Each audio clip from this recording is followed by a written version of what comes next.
Greetings. I am Walt Bauer, and I'd like to welcome you to the Human Development Institute's third spring seminar.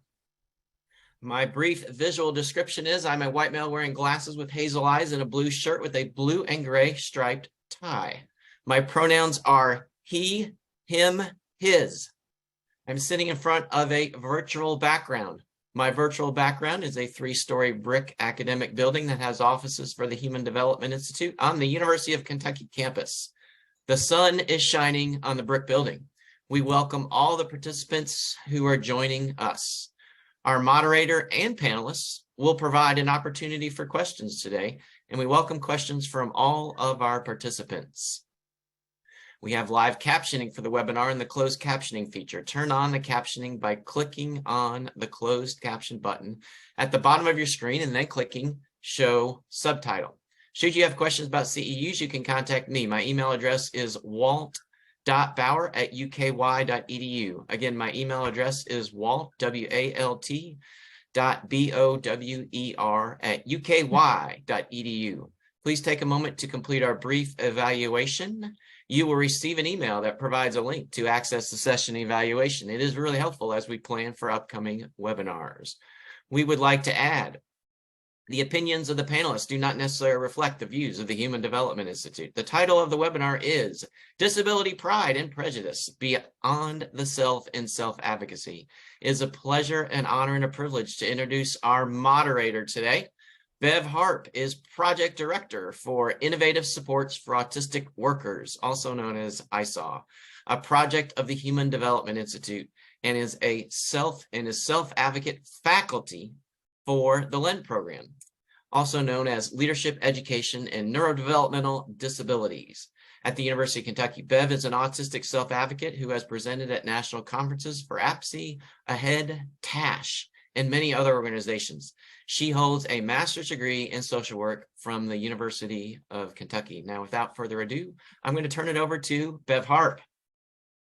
Thank you, Walt, and welcome everybody. Just to hit the things that Walt didn't say about me, I'm a 60-ish white woman with very short white hair. I'm wearing glasses and a purple gingham button-down shirt. My pronouns are she, her. Also, one of my intense autistic interests is words and their various meanings and connotations and the fascinating ways that language we use shapes our ideas and vice versa. Self-advocacy is one of those words that you might hear people use in a few different ways. Today, we will hear from 4 experienced and skilled self-advocates who will explore the relationships between disability, pride, the prejudice we face, and self-advocacy. Now, to introduce our panelists.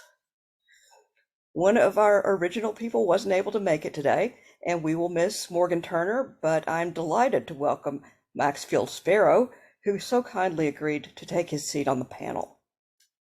Maxfield is a multiply disabled activist, self-advocate, writer, and facilitator.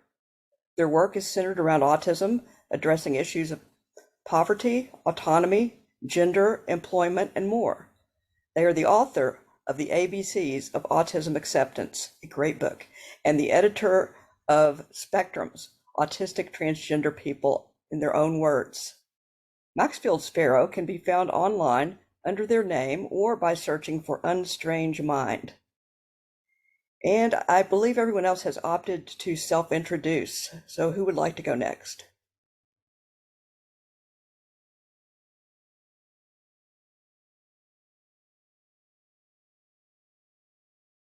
I can. Amanda, go ahead. I can go next. I'm sorry, Micah. Hi, my name is Amanda Stahl. I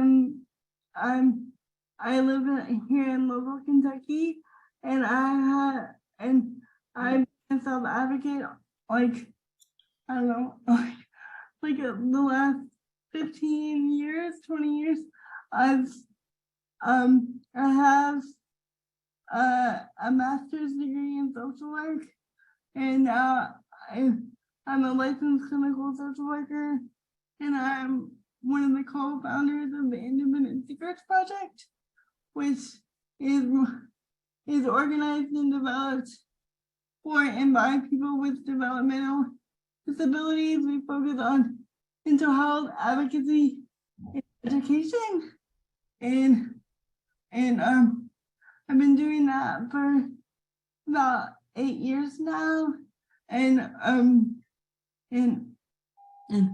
I also focus on the intersections between disability, gender, disability and sexuality, and disability and race, and how those intersects with white supremacy and ableism. Thank you for letting me be a part of this conversation.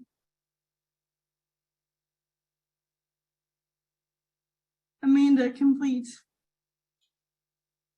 And Hi everyone, my name is Micah P. Sorkia. My pronouns are they, them, theirs, and I am an autistic, multiply disabled, non-binary person from Louisville, Kentucky. I have been actively in the self-advocacy community and the disability community since about 2016.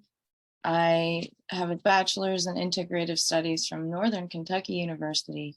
And today I work at the National Center for START Services as a research and training assistant, working on research that helps to develop non-behaviorist alternatives, particularly for crisis services for people with intellectual and developmental disabilities and mental health needs. I'm also a community organizer and a founding member of the Kentuckian Autistic Spectrum Alliance, and have been an educator in integrative classrooms, working with children of all disabilities. And I'm also a LEND trainee this year. And I'm very excited to be part of this conversation today. Thank you. Hi, we are Winter, an autistic and plural author, artist, and self-advocate and community organizer, founding member of Autistics United Kentucky, unfortunately member of the Autism Advisory Council. Thank you, Winter. All right, so before we get into the questions, I don't know if Walt mentioned that we will have a 5-minute break from 2 to 2:05 approximately. I'll let you know when it's time. Also, I'm going to be asking question number 4 before number 3 because I didn't write it in the most logical order and I had to change that. So I hope that doesn't mess anyone up. All right, so let's get started with disability pride. What does disability pride mean to you? Does it mean you're proud of having a disability? Whoever would like to go first can.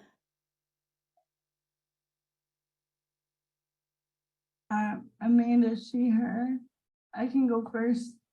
I've had my disability my whole life, and so the idea of disability pride didn't come into my vocabulary until I was in college. And the idea of disability pride, it was the first time when I was out of college, when I was in a room with all disabled people and all my identities, and I was able to share that with people and be able, and disability pride to me is more about the culture of disability and less about like the diagnosis of disability. There's a thing in the deaf community that talks about the big D is like the culture of disability, and the small d is about your diagnosis. And I think it's really important to understand those differences when you're working with folks. Amanda, complete. And I use she, her pronouns, and I'm also a wheelchair user. I'm sorry, I didn't do my visual description in the beginning. I was a little nervous. So No problem. You go. So. Who else would like to weigh in on this? I'm, Oh. go ahead, Winter. What pride means to me is a rejection of the way that society sees disabled people, an embrace of who we are, a radical statement that there's nothing wrong with being disabled, and we're not lesser than anybody else, and we're a natural part of human diversity. What pride is a way for our people to organize together and stand together where we are strong.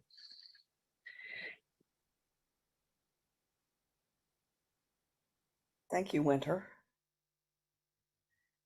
I just want to jump off of what Winter said, but also share that I was nervous too, Amanda. I forgot to do my visual description. I'm a white non-binary person wearing glasses. I have short, dark, curly-ish hair, and I'm wearing a very cool mushroom shirt. And as Winter was sharing, to me, disability pride means really directly engaging with a lot of the negative stereotypes that exist around disability, and rejecting them, turning them on their head whenever they can, and making very intentional choices about reclaiming and celebrating the full breadth of human experience and diversity. To me, it also means being part of a powerful lineage and ongoing movement for something that's much bigger for myself and has the power to unite people across a lot of other backgrounds, because disability is the largest marginalized group. It's the only one that anybody from any other walk of life can join at a moment's notice with no preparation. And similar to what Amanda was saying, I was born disabled, I'm autistic, but I also in college had several very intense experiences, first around my mental health, and then around, well, that started even earlier in childhood, but and then later around my physical health, where disability pride came after, and in many ways as an answer to how small my world had become because of many of the challenges that I was facing, people's unwillingness to accommodate my disabilities. And the very first time that I was in autistic space, I went not even knowing if I would belong there, if it would be just another place that I didn't fit in. And it was like coming home to myself for the first time and being with people where I could fully breathe. And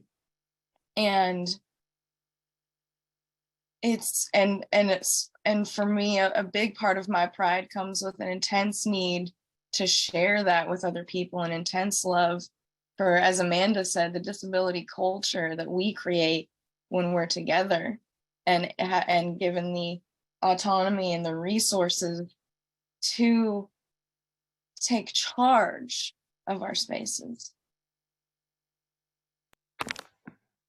Thank you. I think for me, disability pride starts with my understanding of what it even means to me to be disabled, because disability is, for me, a conversation between those things that I would struggle with regardless, and those things that I struggle with because society does not want to edge over and make room for people that don't fit into a particular default mold that has been lifted up as some kind of ideal person, and it's completely artificial because that person doesn't exist at all. And so I resonate a lot with what playwright Neil Marcus said when he said disability is an art, it's an ingenious way to live. And on one level, my disability pride is about my ability to navigate a world that daily makes it clear that that many people don't want people like me to even exist. When leaders of organizations that claim to be fighting for people like me but aren't say things like, I dream of a world without autism, they're dreaming of a world without me. And disability pride is my defiant insistence on continuing to exist in the face of that sort of genocidal hate that is thrown about so casually that again and again I see shock and surprise when I point it out to people. It's like people talk about fish swim in water and we swim in ableism. um, at the same time, I don't want to be identified as um, the whole purpose of my pride is this defiance, because it can fall into this inspiration porn where people will say, I'm so inspired that you just keep up living every day. And it's like, well, yeah, what's the alternative? We all keep up living every day. And that's not the foundation for me of disability pride. It is it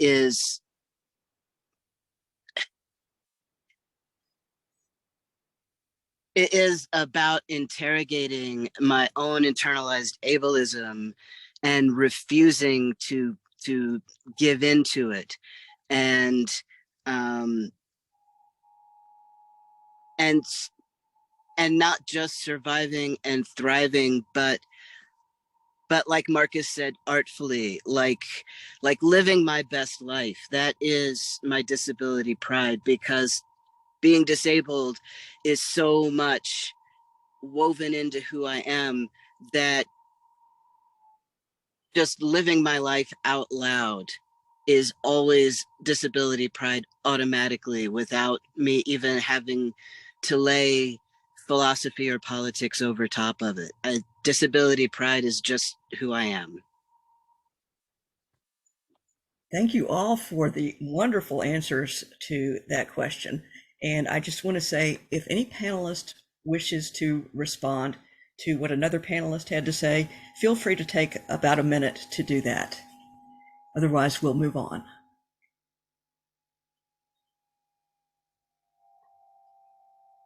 So our next topic is prejudice. What sorts of prejudice do you face or have you faced in the community, and how do you deal with it?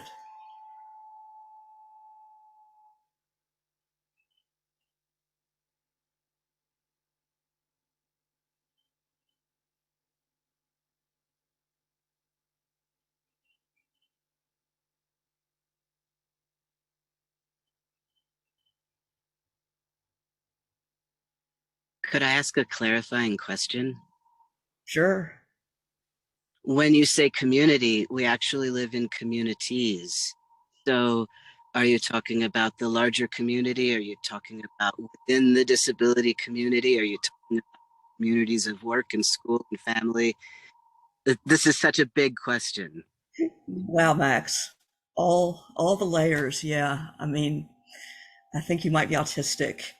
So either one, really. I was thinking the general community, but there are also is a lot to unpack around within our own marginalized communities.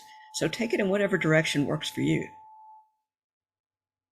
I would like to talk about the way that my communities intersect, because I'm transgender and autistic. And so I have two communities that sometimes come together in an intersected community. And in the transgender community, I get so much prejudice leveled against me for being disabled, and I feel really marginalized. Whereas in the autistic community, every once in a while, an individual will say something, but by and large, I feel so accepted as a transgender person. And I find it really fascinating how being a member of two marginalized communities is so different from one to the other. And then in the larger community, where I lead with both my gender and my neurotype so heavily, I find both get a lot of misunderstanding, and it depends on where I'm at. But the general public, one of the biggest prejudices they have is that a person is only allowed one marginalization at a time. And so I think that I do get prejudice for both being disabled and being transgender, but I think both at once confuses people so much it's like they can't decide which part of me to criticize first.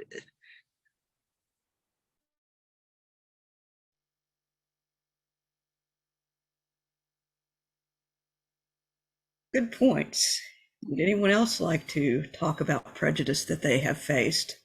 Well, that was an interesting perspective, because I'd have to say, in some ways, mine is a little different.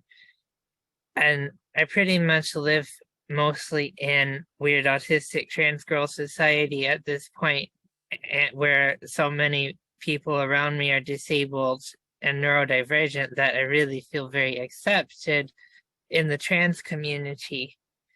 Although those who aren't disabled, and even some who are, still have a lot to learn about oppression and the dynamics of ableism.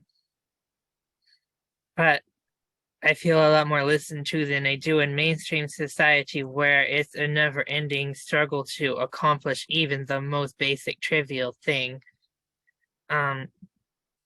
As far as the broader autistic community, I haven't particularly dealt with much transphobia, though we have had to deal with transphobes in our autistic organizing. But also, most of the autistic people are organized with are trans too, so there's a lot of understanding and acceptance built in. In mainstream society, nothing could be so horrible as that.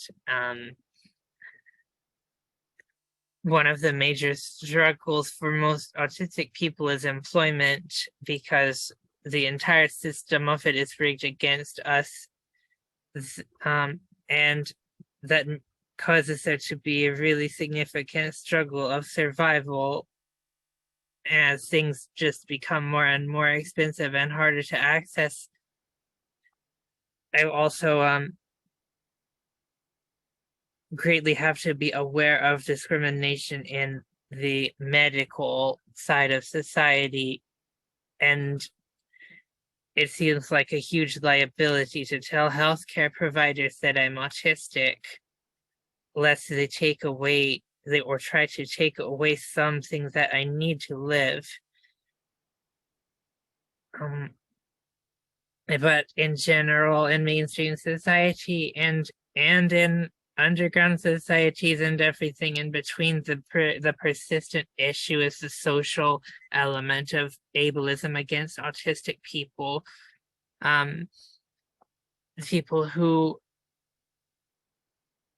autistic people who are very good at manipulating people and turning people to their own social capital, and autistic people are very easy targets for that sort of person who's very toxic in activist spaces and other oppressed communities.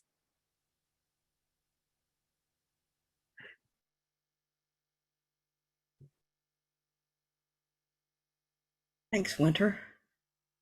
Amanda, she, her. When I think about prejudice, I have to decide on what kind of, like, what is my fight today? Am I gonna worry about, because my disability is very noticeable, because I use the wheelchair to get around in my life. So I have to decide what I'm going to worry about and what I'm not going to worry about. And so that has been deciding that in my own self, and then going back to my disability community, and we deciding as a collective what we want to focus on, what we want to let go of. Like as I gotten older, I've learned that language is not as important, because language can be such a barrier to getting to people, especially with people with developmental and intellectual disabilities. They may not be able to understand the big words, but they understand the pain of prejudice, or understand the pain of ableism and racism and sexism. I remember, like, in college for me, I was like, one moment I went to a Catholic college, and they had like this prayer circle, and this woman wanted to pray for me, and that's always the weirdest part, when people want to like pray the disability away or something, and I'm like, and I had to tell her no, I'm fine the way I am.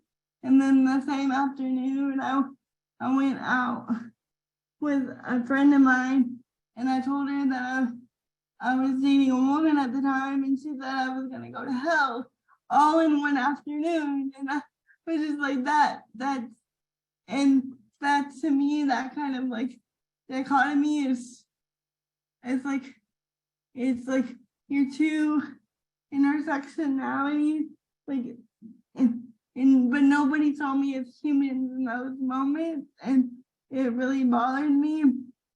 And now I think one of the prejudices that I feel is like in the workforce, because like, even if I wanted to make money, our systems are like made so I can't do that, or I get kicked off of Medicaid, or I get kicked off of services. Like right now, I think I'm thinking down the road of getting married to my partner, and regardless of gender, I can't marry them, because if I do, then I lose all my benefits. Like, and that is like built-in prejudice that I feel like we as disabled folks deal with. And like, I just got off one waiver and got on another waiver. Before this waiver that I'm on now, I get like 10 hours of care a day. Before this waiver, I got 5 hours a day through the state to take care of my basic needs. And that's a form of abuse and neglect that the state was allowing to happen. And I'm just now grappling with that fact, and how that plays in the idea that all disabled people, regardless of condition, are disposable, because we're supposed to make money, and if we don't make money, then we're not worth anything. So Amanda, she, her, I'm still a little heated about that. So, yeah. And rightfully so. I relate to a lot of what everyone else has shared, particularly in medical spaces, in the workplace. As a trans person, I've had a very difficult time finding competent and supportive medical care, without being asked, how do you know you're really trans? How do you know that you're really, and things like that. And in college, I had a really difficult time even navigating supports, because I was having a very challenging time with the transition, and I was seeing an on-campus therapist and asked if she thought that I should register with the Disability Services Office. And I will never, ever forget the words that she said to me. She said, "Well, that's for people who can be helped." And so and it's hilarious to me, because I feel often like I'm navigating a minefield in a lot of the spaces that I'm in, because you get very, very polarized responses from people like that, especially like lots of autistic people, we have a very spiky skill profiles. If you talk to me in one context, I can make you believe that I'm very, very smart and competent. But for example, that college therapist thought that I couldn't be helped because she knew me in a totally different context. And so I'm constantly kind of negotiating which part of myself I'm going to allow to be vulnerable. The workplace is another really big place where it shows up, because I feel very much called to work with other disabled folks, to be in these kinds of conversations as not just a disabled person, but as a professional, as someone with something to offer, as I think many of us have, and are discounted. But I've learned a lot about what other people think about autism or disabled people by the ways that they respond to me. And it's not always comfortable. I've had to learn over time that it is more about them than it is about me. People often think that because I am often really well spoken when they encounter me, that I can't possibly have a developmental disability or have anything in common with other folks with IDD. And it's very frustrating, because while I would never claim to speak for everyone, I feel a great responsibility to my community to use the privilege that I have to speak up. And there are times when I'm trying very hard to help someone who feels very committed to a totally different idea of disability, and because of that, they can't listen to me. And that's really hard. And the other piece of that question I wanted to speak to is is dealing with it. Because especially working in the field, I don't get to stop being disabled when I go home. I don't get to leave it at work. I don't ever get to stop thinking about it, and that's exhausting.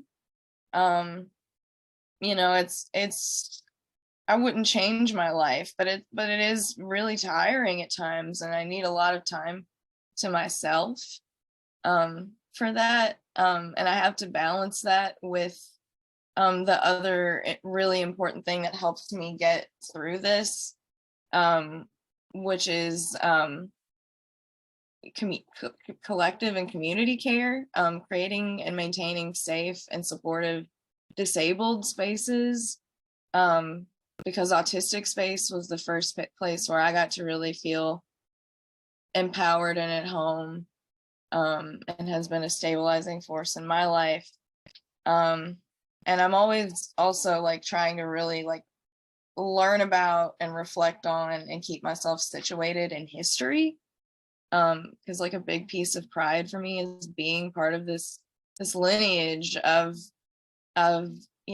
people who include Harriet Tubman and Fannie Mae Hamer and everybody who did the Capitol crawl, and Judy Heumann, may her memory be a blessing.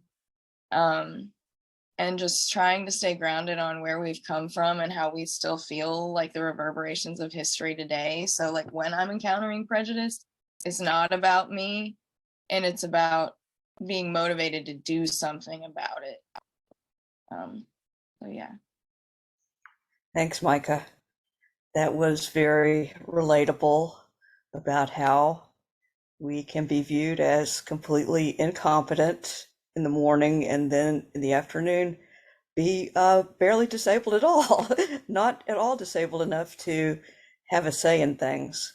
And thanks, Amanda, for pointing out the systemic ableism and how that's part of this, and to Winter and Max for the intersectionality.